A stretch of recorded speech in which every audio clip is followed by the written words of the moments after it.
नमस्कार सभी साथियों को। आज की इस क्लास में हम डिस्कस करने वाले हैं कुछ एमसीक्यूज जो कि इंग्लिश लिटरेचर से रिलेटेड है। और आप देख सकते हैं यूपी एलटी ग्रेड इंग्लिश के सिलेबस को ध्यान में रखते हुए ये क्वेश्चंस हमने यहाँ पे प्रिपेयर कर रखे हैं। अगर वीडियो आपको पसंद आए तो एक लाइक और एक शेयर जरूर कीजिएगा। चैनल पे नए हैं तो चैनल को सब्सक्राइब कर सकते हैं। अगर आपको लगता है कि आपके एग्जाम में कहीं से कहीं तक हमारा जो चैनल है ये हेल्पफुल हो सकता है तो स्टार्ट कर रहे हैं। देखिए पहले नंबर का क्वेश्चन है, इंडियन इंग्लिश लिटरेचर से रिलेटेड क्वेश्चन हमने ले रखे हैं। इसमें देखिए फर्स्ट क्वेश्चन आपके सामने है।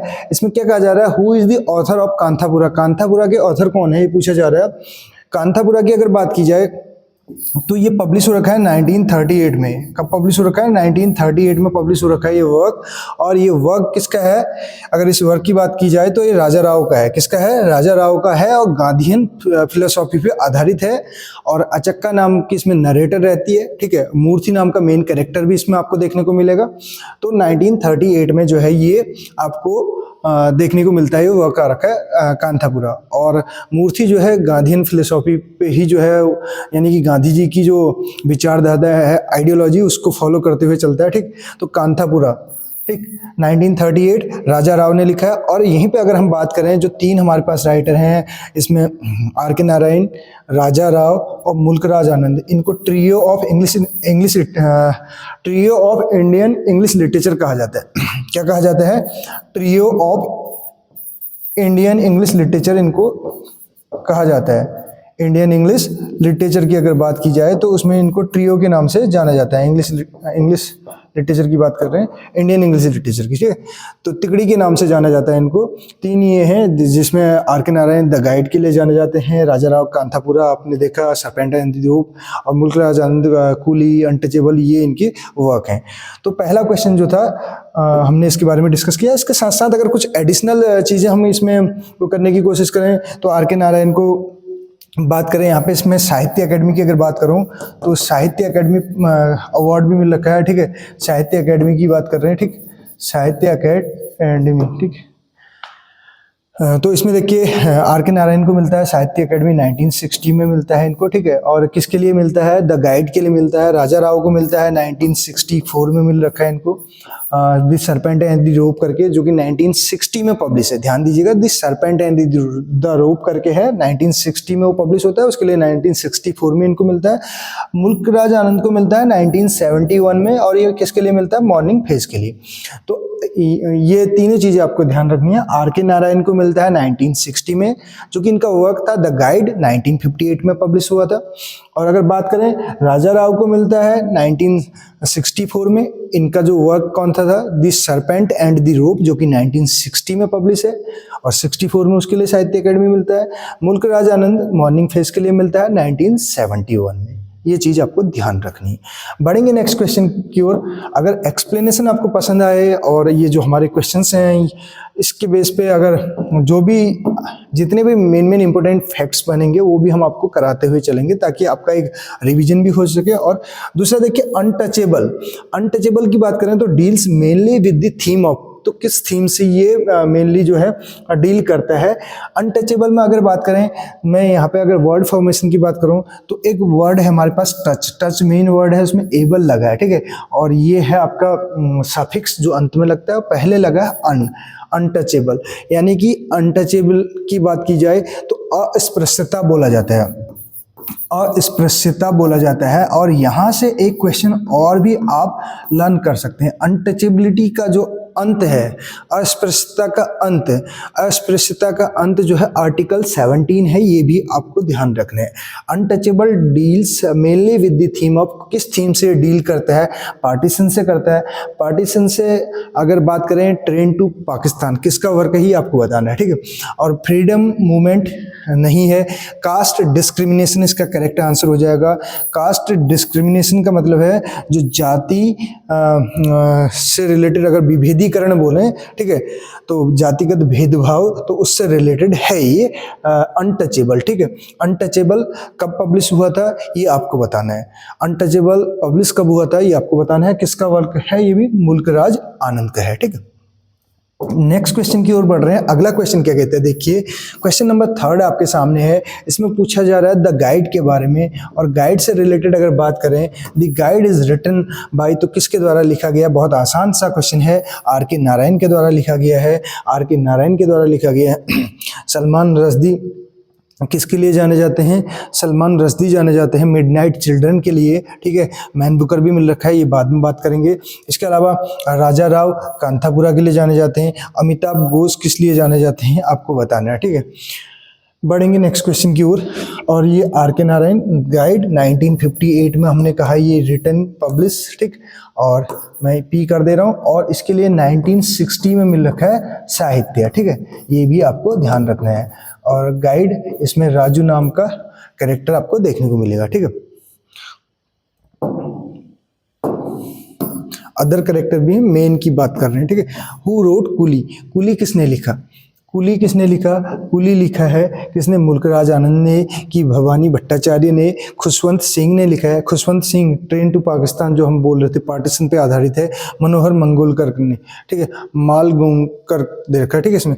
और तो इसमें का जो करेक्ट आंसर हो जाएगा, और कुली लिखा है मुल्कराज आनंद ने। और मुल्कराज आनंद के लिए एक और एडिशनल पॉइंट आप अपने उसमें ऐड कर सकते हैं, इनको चार्ल्स डिकिंस ऑफ इंडिया कहा जाता है। क्या कहा जाता है इनको, चार्ल्स डिकिंस ऑफ इंडिया कहा जाता है। चार्ल्स डिकिंस ऑफ इंडिया कहा जाता है, ठीक है। इंडिया क्यों कहा जाता है, चार्ल्स डिकिंस की संज्ञा क्यों दी जाती है। चार्ल्स डिकिंस क्या करते थे, चार्ल्स डिकिंस भी जो सोसाइटी में जो भी जो डिस्क्रिमिनेशन वगैरह रहता था, या जो भी सोसाइटी में जो भी ऊंच नीच भेदभाव डिस्क्रिमिनेशन से रिलेटेड इनके भी वर्क आपको देखने को मिलेंगे। तो इसीलिए इनके वर्क भी सेम, इनके वर्क की अगर थीम की बात की जाए तो चार्ल्स डिकिंस के वर्क की थीम के साथ जो है मैच करती है, इसलिए इनको भी चार्ल्स डिकिंस ऑफ इंडिया की संज्ञा दे दी जाती है, ठीक। नेक्स्ट क्वेश्चन की ओर बढ़ेंगे। अगला क्वेश्चन क्या कहते हैं, क्वेश्चन नंबर 5 है आपके सामने, और जिसमें हमसे पूछा जा रहा है क्वेश्चन नंबर 5। एक बार देख लेता हूँ मैं, स्क्रीन से बाहर कोई चीज़ न जा पाए, ठीक है। तो 5th नंबर का क्वेश्चन है, मिडनाइट चिल्ड्रन वॉन द, तो मिडनाइट चिल्ड्रन किसने लिखा है, ये लिखा है सलमान रश्दी ने लिखा है। किसने लिखा है, सलमान, याद रख लेना आप, सलमान रश्दी ने लिखा है, ठीक है। सलमान रश्दी ने इसको लिखा है, और इसके लिए कौन सा प्राइज मिला है, मैन बुकर प्राइज मिल रखा है, ठीक है। इसमें आप याद रखिए मैन बुकर प्राइज मिल रखा है। और मैन बुकर प्राइज जिसको हम बोल देते हैं, मैन बुकर प्राइज की भी मैं यहाँ पे पूरी आपको लिस्ट बता देता हूँ, मेन जो मिल रखे हैं, ठीक है। वो सलमान रश्दी को मिल रखा है मैन बुकर प्राइज, किसके लिए, मिडनाइट चिल्ड्रन के लिए 1981 में मिल रखा है। कब मिल रखा है, 1981 में, आपको ध्यान रखना है। इसके अलावा मैन बुकर की बात करें, मिडनाइट के लिए ऐसे लिख लिया मैंने यहाँ पे, मिडनाइट के लिए 1981 में मिल रखा है। और इसके अलावा God of small things, God of small thing, God of small things, God of small things के लिए मिल रखा है किसको, अरुंधति रॉय का है ये, और इसके लिए 1997 में मिल रखा है, ठीक। और इसके अलावा बात करें the inheritance of loss, the inheritance of loss, inheritance of loss के लिए मिल रखा है कब, 2006 में मिल रखा है। ये है किरण देसाई, अनीता देसाई की डॉटर जो है किरण देसाई को भी मिल रखा है द इनहेरिटेंस ऑफ लॉस के लिए। और इसके अलावा डिगा अरविंद अडिगा आपने सुना होगा, द वाइट टाइगर, बलराम हलवाई वाला, ठीक है। द वाइट टाइगर के लिए मिल रखा है 2008 में। तो ये मैन बुकर प्राइज का हमने मेन यहाँ पे डिस्कस किया। 1981 में जो है सलमान रश्दी को मिला है मिडनाइट चिल्ड्रन के लिए। गॉड ऑफ स्मॉल थिंग्स के लिए 1997 में मिल रखा है किसको, अरुंधति रॉय को मिल रखा है। द इनहेरिटेंस ऑफ लॉस के लिए जो है 2006 में किसको मिल रखा है, किरण देसाई को मिल रखा है। ध्यान दीजिएगा, किरण देसाई अनीता देसाई की डॉटर हैं ये। और इसके अलावा द वाइट टाइगर के लिए मिल रखा है 2008 में अरविंद अडिगा को मिल रखा है। किसको मिल रखा है, अरविंद अडिगा को मिल रखा है। ये भी आपको नोट डाउन कर लेना है। इसके अलावा बात की जाए, अगर अदर क्वेश्चन की बात कर रहे हैं, अगला क्वेश्चन हमारा क्या है, इसमें क्वेश्चन आप देख सकते हैं पैराडाइज लॉस्ट से रिलेटेड है। Paradise Lost is an epic by, तो पैराडाइज लॉस्ट सॉरी, जो पैराडाइज है, पैराडाइज को हेवन भी बोल देते हैं, स्वर्ग यानी कि, ठीक है। और तो पैराडाइज लॉस्ट की अगर बात की जाए तो ये एक एपिक है, पहले तो ये ध्यान रखना है, ठीक है। एपिक है और किसके द्वारा लिखा गया है? जॉन मिल्टन के द्वारा लिखा गया है। किसके द्वारा लिखा गया है? जॉन मिल्टन के द्वारा लिखा गया है, ठीक है। और जॉन मिल्टन कौन सी एज से हैं? आपको ये भी पता होना चाहिए, प्यूरिटन एज, प्यूरिटन एज, ठीक है। प्यूरिटन एज का टाइम पीरियड की बात करें 1925 से लेके 1960 तक, सॉरी कहाँ 1960 चले गए, एक मिनट, थोड़ा सा यहाँ पे बोलते बोलते फ्लो में हम 19 में चले गए, 19 में नहीं है, ठीक है। ये है 1625 से लेके 1660 है।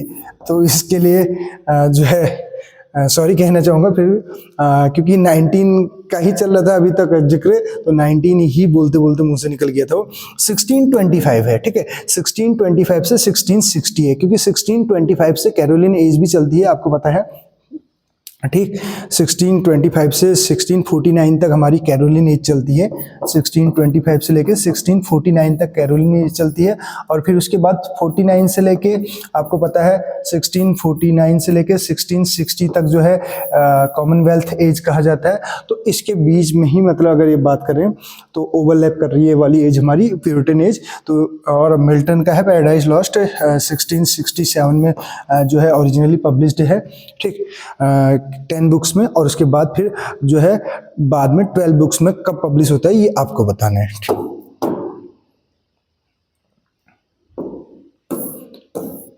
नेक्स्ट क्वेश्चन है the Renaissance in England is also called.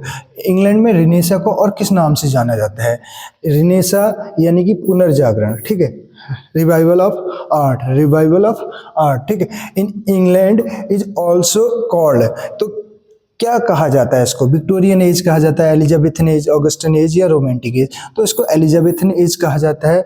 Elizabethan age का टाइम पीरियड आपको पता है 1558 से लेके 1603, जिसको हम शेक्सपियरन एज भी कह देते हैं, शेक्सपियरन एज भी इसको हम कह देते हैं। विक्टोरियन एज का टाइम पीरियड अगर बात करें तो ये है हमारा 1837 से लेके 1901 तक, ठीक। इसके अलावा ऑगस्टन एज की बात करें 1601 से लेके 16 जो है 45 तक, ठीक। एज ऑफ पोप भी कह देते हैं इसको, अलेक्जेंडर पोप की एज। और रोमांटिक एज का टाइम पीरियड है 1798 से लेके 1837, यानी कि विक्टोरियन एज फिर उसके बाद स्टार्ट होती है। तो ये टाइम पीरियड है और एलिजाबेथन एज कहा जाता है, ठीक है। और ट्यूडर, जैसे आपने सुना होगा ट्यूडर जो डिनेस्टी स्टार्ट होती है 1485 से लेके कहीं पे आपको ट्यूडर नाम से भी अगर इसको दिया हो तो रेनेसा को इंग्लैंड में जाना जाता है, तो आपको वहाँ पे कंफ्यूजन नहीं होना चाहिए। एलिजाबेथन एज जो है इसका करेक्ट आंसर हो जाएगा। बढ़ेंगे अगले क्वेश्चन की ओर। Next question, who wrote doctor Faustus? Doctor Faustus किसने लिखा है? डॉक्टर फॉस्टस किसने लिखा है? और ये डॉक्टर फॉस्टस जो है किसने लिखा है पूछा जा रहा है हमसे।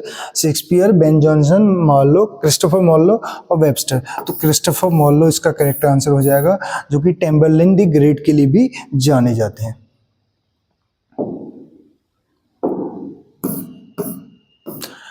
नेक्स्ट क्वेश्चन है the rape of the lock is. Rape of the lock क्या है? ठीक है, rape of the lock, lock यानी कि जो लट होती है बालों की, ठीक है, रेप ऑफ द लॉक। तो ये क्या है? ये मोक हीरोइक एपिक है, ठीक है, मोक एपिक हो जाएगा, अलेक्जेंडर पोप का है, ठीक। इससे रिलेटेड क्वेश्चन हम ऑलरेडी डिस्कस कर चुके हैं, चैनल पे आप विजिट कर सकते हैं। नेक्स्ट क्वेश्चन आपका है, अगला क्वेश्चन क्या कह रहा है? वर्ड्सवर्थ का जो प्रीफेस है, वर्ड्सवर्थ का जो preface to lyrical ballad is considered a manifesto of, जो विलियम वर्ड्सवर्थ की बात चल रही है, ठीक। तो जो प्रीफेस टू लिरिकल बैलेड है, ठीक, ये कंसिडर किया जाता है किसका मैनिफेस्टो? तो ये रोमांटिसिज्म का हो जाएगा, बी ऑप्शन इसका करेक्ट हो जाएगा। नेक्स्ट क्वेश्चन आपका क्या है, और जो कि अमेरिकन लिटरेचर से रिलेटेड है, आप देख सकते हैं क्वेश्चन। और इसमें अगर बात करें अमेरिकन लिटरेचर की बात करें तो अमेरिकन उसमें रॉबर्ट फ्रॉस्ट का नाम आपको याद आता होगा, और वॉल्ट विटमैन हो गया, और इसके अलावा Mark Twain, Ernest Hemingway, Nathaniel Hawthorne, Edgar Allan Poe, ये जो ऑप्शन दे रखे हैं एक क्वेश्चन को ही डिस्कस कर ले रहे हैं। The Scarlet Letter was written by, तो किसके द्वारा लिखा गया है ये नेथनियल हॉथॉर्न करके दे रखा है, जो सी ऑप्शन करेक्ट हो जाएगा। ठीक है, नेक्स्ट क्वेश्चन की ओर बढ़ रहे हैं। अगला क्वेश्चन क्या कहता है, वॉल्ट विटमैन। ठीक है, वॉल्ट विटमैन की अगर बात करें, वॉइस ऑफ द रेन, इसके अलावा एनिमल, एनसीईआरटी में हमें ये देखने को मिलती हैं इनकी कविताएं, पोम्स। और वॉल्ट विटमैन की बात की जाए तो फादर ऑफ फ्री वर्स कहा जाता है इनको, father of free verse, father of free verse. और फ्री वर्स को किस नाम से जाना जाता है, वर्स लिब्रे करके, ये भी आपको ध्यान रखना है, फादर ऑफ फ्री वर्स।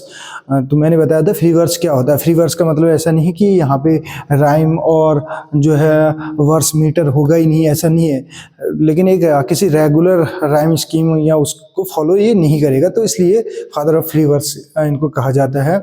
और इनको बर्ड ऑफ अमेरिका भी कहा जाता है। अमेरिका में डेमोक्रेटिक पोइट के नाम से भी जाने जाते हैं। ठीक है, पोइट ऑफ डेमोक्रेसी भी इनको कहा जाता है। इसके अलावा बात की जाए तो इनकी पोइट्री इज करेक्टराइज्ड बाय पूछा जा रहा है, तो फ्री वर्स से इसका करेक्ट आंसर हो जाएगा। फ्री वर्स को और किस नाम से जाना जाता है, मैंने बताया वर्स लिब्रे, आपको ये भी ध्यान रखना है, वर्स लिब्रे। लिब्रे का मतलब है liberty, liberty, equality and fraternity किसका स्लोगन है ये आपको बताना है। ठीक,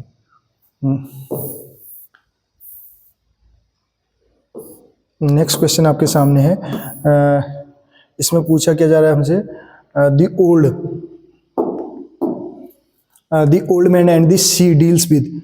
ठीक, सही है, कोई दिक्कत नहीं है, प्रॉपर स्क्रीन में ही है तो कोई टेंशन वाली बात नहीं है यहाँ पर। ठीक, ओल्ड मैन एंड द सी जो है डील्स विद दी, तो किससे डील्स करती है, इसकी थीम जो है, थीम का मतलब होता है यूनिवर्सल मैसेज।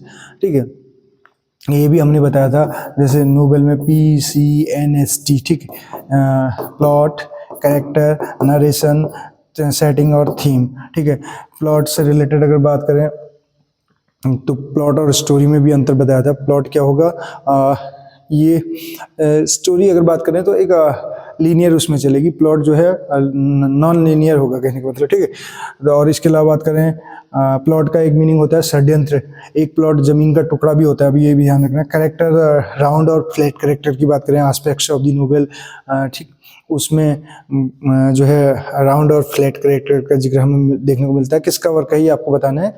ठीक, और नरेशन की बात करें, नरेटिंग टेक्निक, जैसे कि आपने स्ट्रीम ऑफ कॉन्शियसनेस के बारे में सुना होगा। सेटिंग की बात की जाए, जो जिस स्थान पे कोई भी नोवेल, जैसे आपने सुना होगा रीजनल नोवेलिस्ट के उसमें R.K. नारायण, मलगुदी और टॉमस हार्डी का वेसेक्स करके आपने सुना होगा। और थीम की बात करें तो यूनिवर्सल मैसेज होता है, तो एक क्या मैसेज उससे देना चाहता है जो भी राइटर उस वर्क को लिख रहे हैं।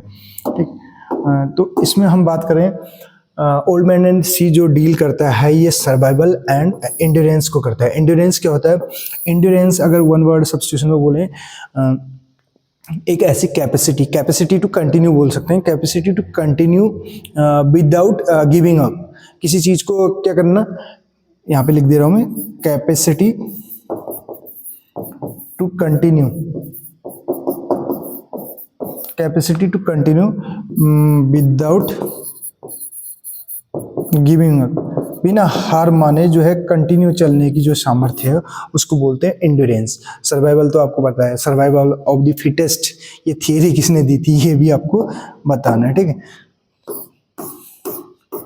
ग्रामर से रिलेटेड क्वेश्चन है, इसमें पहला क्वेश्चन आपके सामने है। और क्या पूछा जा रहा है इसमें, ग्रामर से रिलेटेड अगर क्वेश्चन की बात करें तो आइडेंटिफाई करना है। आइडेंटिफाई जब अगर किसी वर्ड के अंत में फाई आ जाए, आइडेंटिफाई, वेरीफाई, सिग्निफाई, ये वर्ब होती हैं। और TION आता है तो नाउन होता है और एब्स्ट्रैक्ट नाउन होता है, ये भी हमने बता रखा है अपनी वीडियो के जरिए, तो उनको भी आप वॉच कर सकते हैं। इसमें फिगर ऑफ स्पीच हमें बताना है। ठीक है, फिगर ऑफ स्पीच बताना है। दी विंड इज विस्पर्ड, विंड जो है विस्पर कर रही है। विस्पर करना, फुसफुसाना, ये ह्यूमन क्वालिटी है, यानी कि पर्सन की विशेषता है, पर्सोनिफिकेशन हो जाएगा। ठीक है, पर्सोनिफिकेशन। ठीक, क्योंकि विंड विस्पर कर रही है या सन स्माइल कर रहा है, तो आपको पता है ये पर्सोनिफिकेशन है। हाइपरबोली क्या होता है, बड़ा चढ़ा के कहना, और सिमिली क्या होता है ये भी पता है आपको, एज लाइक वर्ड्स का यूज करना। मेटाफर सीधे सीधे किसी को बोल देना, यू आर लायन बोल देना, आप ही शेर है, आप जैसे यू आर लायन बोलते हैं ना, यू आर टाइगर, तो सीधे बोल देना। और हमने बोला एज और लाइक वर्ड का यूज करेंगे तो आपको पता है सिमिली होगा। Choose the correct passive voice. Passive voice की बात करें तो सब्जेक्ट ऑब्जेक्ट में कन्वर्ट होगा, ऑब्जेक्ट सब्जेक्ट में होगा, वर्ब की थर्ड फॉर्म। पैसिव के लिए सिर्फ ये याद रखिए, वर्ब की थर्ड फॉर्म। और इसके अलावा जैसे they are painting the house, अब इसमें क्या करना है आपको, दे आर पेंटिंग, इसके बाद व्हाट लगाइए, क्या पेंट कर रहे हैं, दी हाउस। दी हाउस हमारा ऑब्जेक्ट आ जाएगा, ये आगे आ जाएगा, दे का हो जाएगा देम। तो इस टाइप से आपको कहीं पे मिल रहा है दी हाउस। दी हाउस तो सब में है आपके। और इसके अलावा देखिए दूसरी ट्रिक में आपको बता रहा हूँ, इज एम आर में ही रहता है, आईएनजी फॉर्म बीइंग में चेंज हो जाता है। जहाँ पे भी आईएनजी फॉर्म मिले तो बीइंग प्लस बी3 कर देना, बीइंग प्लस बी3 कर देना। Is am are being plus बी3 किस में मिल रहा है, देखो हैज वाला होगा नहीं, इसके अलावा वॉज वाला भी नहीं होगा। अब इसमें देखिए विल भी, ये भी नहीं होगा। तो इज एम आर तो इसी में है, देखिए the house is being painted, house paint किया जा रहा है, हाउस क्या है, किया जा रहा है, पेंट किया जा रहा है। ठीक है, नेक्स्ट क्वेश्चन की ओर बढ़े। अगला क्वेश्चन फिर से पैसिव वॉइस के है, और इसमें क्या करना है देखिए, इसमें सेम क्वेश्चन है। ठीक है, 15 नंबर का क्वेश्चन है, ऑलरेडी डिस्कस कर चुके हैं। वोकैब से रिलेटेड क्वेश्चन है अगला आपका। इसमें क्या कहा जा रहा है, the word childish means, childish बचकाना हरकतें। ठीक है, तो चाइल्ड क्या होता है, इमेच्योर होता है, मेच्योर नहीं होता है। ठीक है, बोलते ना इट्स चाइल्ड्स प्ले, बच्चों का खेल। ठीक, तो बच्चा यानी कि इमेच्योर, मेच्योरिटी वहां पे नहीं दिखेगी आपको, इमेच्योर इसका करेक्ट हो जाएगा। चाइल्डिश हरकतें कर रहा है बोलते ना, बचकाना हरकतें, मेच्योरिटी नहीं शो करेगा वहां पे, इमेच्योर होगा। Identify the correct sentence, sentence correct हमें जो है हमें आइडेंटिफाई करना है। जब अगर बात करें जूनियर आए, सीनियर आए, इंफीरियर आए, सुपीरियर आए, इनके साथ देन नहीं लगता, इनके साथ क्या लगेगा, टू लगेगा। कंपैरेटिव डिग्री में अगर बात करें तो आपके पास देखिए देन वाला गलत हो जाएगा, इसके अलावा फ्रॉम वाला भी गलत हो जाएगा, ओवर वाला भी गलत हो जाएगा। तो he is senior to me, he is senior to me, he is junior to me, इस तरीके से हम बोलेंगे। नेक्स्ट क्वेश्चन देखिए, वन वर्ड सब्स्टिट्यूशन है आपके सामने, और इसमें क्या कहा जा रहा है, वन वर्ड सब्स्टिट्यूशन की अगर बात की जाए तो वन वर्ड सब्स्टिट्यूशन में हमारे पास है a person who hates women. Women का अगर बात हो रही है तो गाइन करके आएगा। ठीक है, गाइन। ठीक है, गाइनो आपने सुना होगा।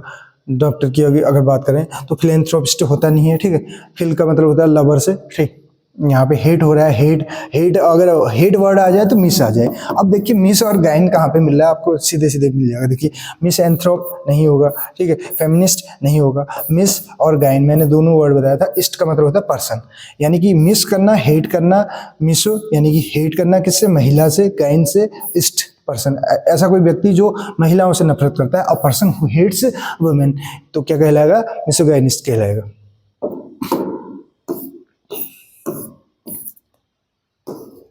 नेक्स्ट क्वेश्चन आपके सामने है literary terms.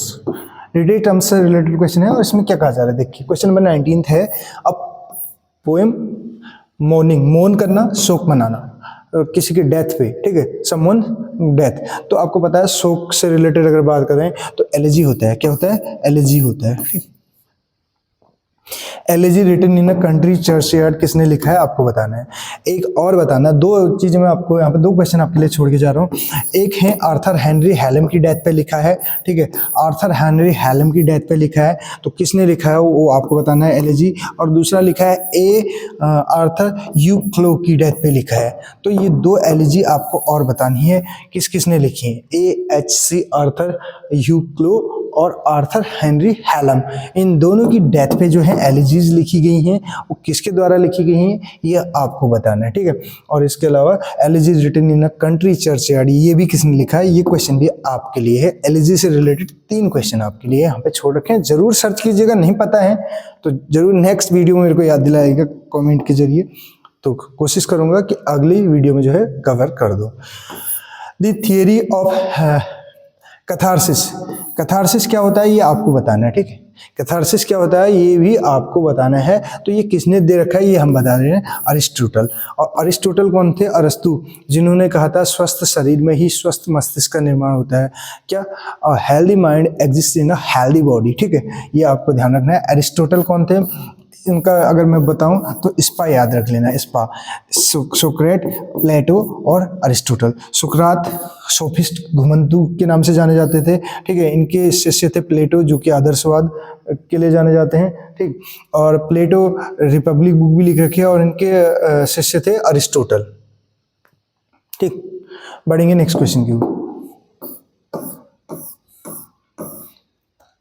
14 line poem is called, 14 line की कविता को क्या कहा जाता है? 14 लाइन की अगर बात करें तो सोनेट कहा जाता है। और सोनेट किससे बना है? सोनेट बना है, एक वर्ड है हमारा सोनेटी करके, इटालियन वर्ड है। ठीक है, इटालियन है। ठीक, यहाँ से जो है इसकी उत्पत्ति होती है, और जिसका मतलब होता है लिटिल सॉन्ग। और सोनेट की अगर बात की जाए 14 लाइन की है। ठीक, और 14 लाइन में भी अगर बात करें, 3 टाइप के सोनेट की मैं यहाँ पे बात कर ले रहा हूँ। ठीक, एक है शेक्सपियरन सोनेट, शेक्सपियरन सोनेट जो कि 14 लाइन का तो ठीक ही है। दूसरा पेट्रार्कन है, इटालियन या पेट्रार्कन बोला जाता है, पेट्रार्कन। ठीक है, पेट्रार्कन। और तीसरा आपका कर्टल सोनेट, कर्टल।